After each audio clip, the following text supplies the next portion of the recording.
வணக்கம். இன்றைய முக்கிய செய்திகள்.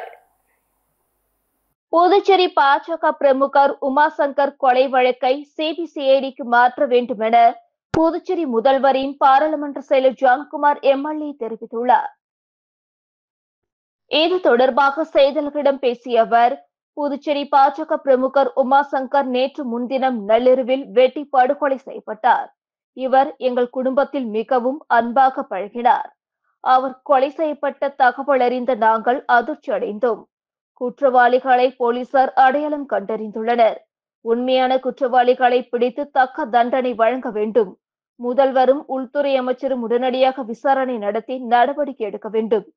சரியான நீதி விசாரணை இல்லை என்றால் இந்த கொலை வழக்கை சிபிசிஐடிக்கு மாற்றி குற்றவாளிகளுக்கு தக்க தண்டனை வழங்க வேண்டும் என்றார்.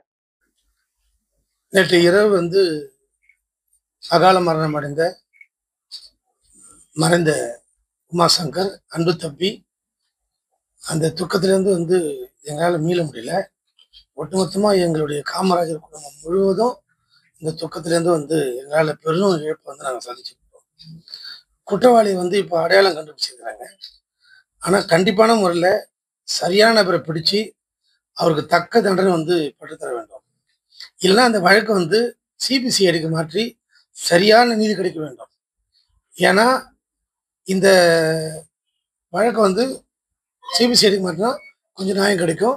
தயவுசெய்து மாண்புக்கு முதல்வரும் மாண்புக்கு உள்துறை அமைச்சரும் இதை உடனடியாக இதுக்குண்டான நடவடிக்கை எடுத்து தக்க தண்டனை வாங்கி தரணும். என்னை பொறுத்த வரைக்கும் உமாசங்கர் மிகவும் குழந்தை மாதிரி. அவர் ரொம்ப அவர் அழகாக உள்ள கொண்டு அன்பு தான் முக்கியம், வன்முறை வாழ்வாகாது, இது எல்லாத்தையும் அவருக்கு போதிச்சு இன்னைக்கு அவர் நல்லா வந்திருந்தாரு. அவருக்கு இந்த இழப்பு ஏற்பட்டது எங்களால் மீள முடியல. நாளைக்கு அந்த இறுதி ஊர்வலத்தில் நாங்கள் எல்லாம் கலந்துக்கிறோம். எங்களால் ரொம்ப துக்கத்தில் இருக்கிறோம். தயவுசெய்து மாண்புமிகு முதல்வரும் மாண்புமிகு உள்துறை அமைச்சரும் இந்த நீதி விசாரணைக்கு உட்படுத்தி தக்க தண்டனையை, இது யாரெல்லாம் பேக்ரவுண்டில் இருக்கிறாங்களோ அவங்க எல்லாருக்கும் தண்டனை வாங்கி கொடுக்கணும்னு கேட்டுக்கிறேன்.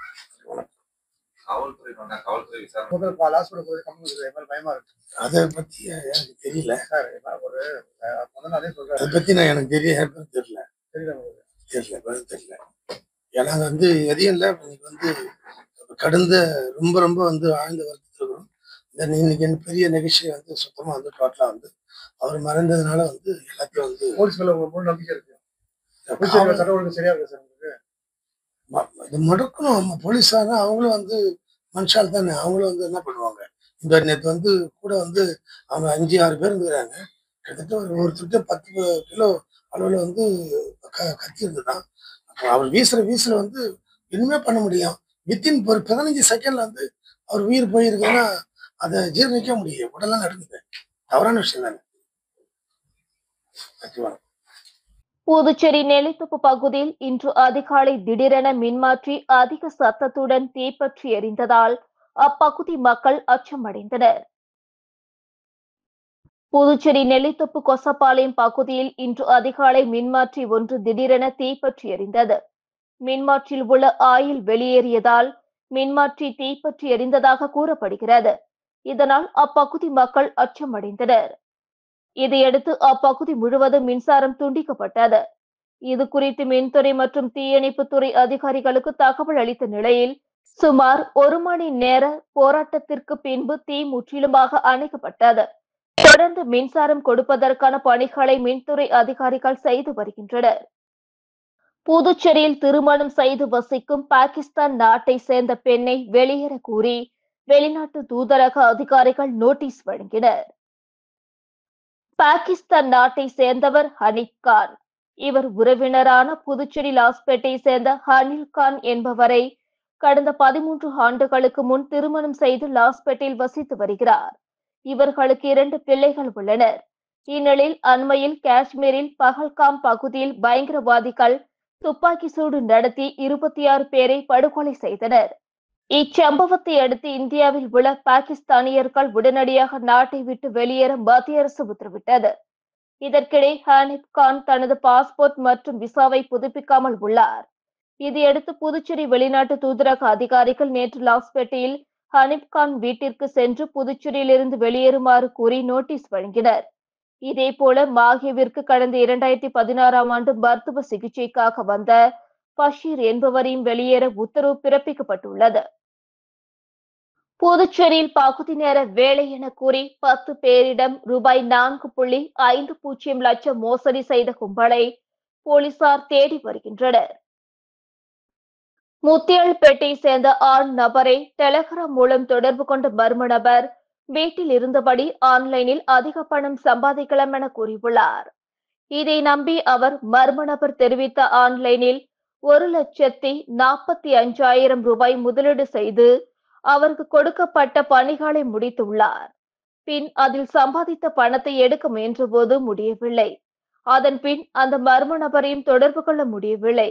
இதேபோல் மதகடிப்பட்டை சேர்ந்த நபர் 50,000, உழற்கரையை சேர்ந்த நபர் 5,000, காலாப்பட்டை சேர்ந்தவர் 40,000, லாஸ்பேட்டை சேர்ந்த பெண் 8,000, ரெயின்போ நகரை சேர்ந்தவர் 49,000, லாஸ்பேட்டை சேர்ந்த பெண் 28,000, முளகுளத்தை சேர்ந்தவர் 45,000, லாஸ்பேட்டை சேர்ந்த ஒருவர் 20,000, மற்றொரு நபர் 50,000 என 10 பேர் மோசடி கும்பலிடம் 4,40,000 இழந்துள்ளனர்.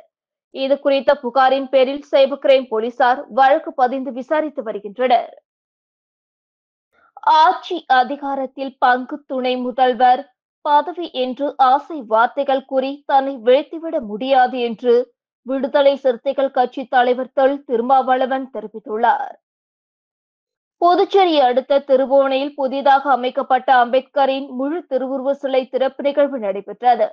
இதில் விடுதலை சிறுத்தைகள் கட்சியின் தலைவர் தொல் திருமாவளவன் சிறப்பு விருந்தினராக கலந்து கொண்டு சிலையை திறந்து வைத்து தொடர்ந்து கட்சியில் பல்வேறு நிலைகளில் பணியாற்றியவர்களுக்கு விருதுகள் மற்றும் பரிசுகளை வழங்கி கௌரவித்தார். தொடர்ந்து நிகழ்ச்சியில் பேசிய அவர், புதிதாக கட்சி தொடங்கி இருக்கிற நடிகர் விஜய் கூட புத்தக வெளியீட்டு விழாவிற்கு வரும்படி அழைப்பு விடுத்த போது அது ஒரு தவறான யூகத்தை கொடுத்துவிடக் கூடாது. நாம் இருக்கிற அணியில் தொடர வேண்டும். அப்படி ஒரு குழப்பத்தை ஏற்படுத்தி விடக்கூடாது. அதன் மூலம் நாம் இருக்கிற அணி பலவீனப்பட்டால் பாரதிய ஜனதாவுக்கு சாதகமாக அரசியல் சூழல் மாறிவிடும் என்பதையெல்லாம் யூகித்து அந்த விழாவையே புறக்கணித்தேன். எனக்காக திறந்து வைக்கப்பட்டிருந்த அதிமுக கதவை மூடியது போன்று விஜய் திறந்து வைத்திருந்த கதவையும் மூடினேன் என்று குறிப்பிட்ட திருமாவளவன், ஆட்சியில் பங்கு துணை முதல்வர் பதவி என்ற ஆசை வார்த்தைகளால் தன்னை வீழ்த்திவிட முடியாது என்று தெரிவித்தார். திருபுவனை சட்டமன்ற தொகுதிக்குட்பட்ட திருவண்டார்கோவில் மற்றும் சன்னியாசிக்குப்பம் கிராம பஞ்சாயத்தில் மகாத்மா காந்தி தேசிய ஊரக வேலை உறுதி திட்டத்தின் மூலம் ஏரி தூர்வாருதல் பணிக்கான பூமி பூஜையை சட்டமன்ற உறுப்பினர் அங்காளன் தொடங்கி வைத்தார். புதுச்சேரி மாநிலம் திருபுவனை சட்டமன்ற தொகுதிக்குட்பட்ட திருவண்டார்கோவில் கிராம பஞ்சாயத்தில் மகாத்மா காந்தி தேசிய ஊரக வேலை உறுதி திட்டத்தின் மூலம் திருவண்டார்கோவில் ஏரியின் தென்மேற்கு பகுதியை தூர்வாருதல் பணிக்கான பூமி பூஜை ரூபாய் 39,56,000 மதிப்பீட்டிலும், சன்னியாசிக்குப்பம் கிராம பஞ்சாயத்தில் உள்ள அரசு மரத்து குளம் மற்றும் அய்யனார் குளத்தை தூர்வாருதல் பணிக்கான பூமி பூஜை ரூபாய் 15,41,700 ரூபாய் மதிப்பீட்டிலும் நடைபெற்றது. இதில் தொகுதியின் சட்டமன்ற உறுப்பினர் அங்காளன் கலந்து கொண்டு விழாவிற்கு தலைமை தாங்கி பூமி பூஜை செய்து பணியினை தொடங்கி வைத்தார். இந்த நிகழ்ச்சியில் மாவட்ட ஊரக வளர்ச்சி முதன்மை திட்ட இயக்குனர் இஷிதா ரதி ஐஎஸ், செயற்பொறியாளர் சீனிவாசன், விளையனூர் வட்டார வளர்ச்சி அதிகாரி தயானந்த் டெண்டுல்கர், உதவி பொறியாளர் ராமன், இளநிலை பொறியாளர் ராமகிருஷ்ணன், பணியாளர் ரங்கராஜ், கிராம திட்ட ஊழியர் குமார் மற்றும் ஊர் பொதுமக்கள், சட்டமன்ற உறுப்பினரின் ஆதரவாளர்கள் பலர் கலந்து கொண்டனர். இத்துடன் செய்திகள் நிறைவடைந்தன. வணக்கம்.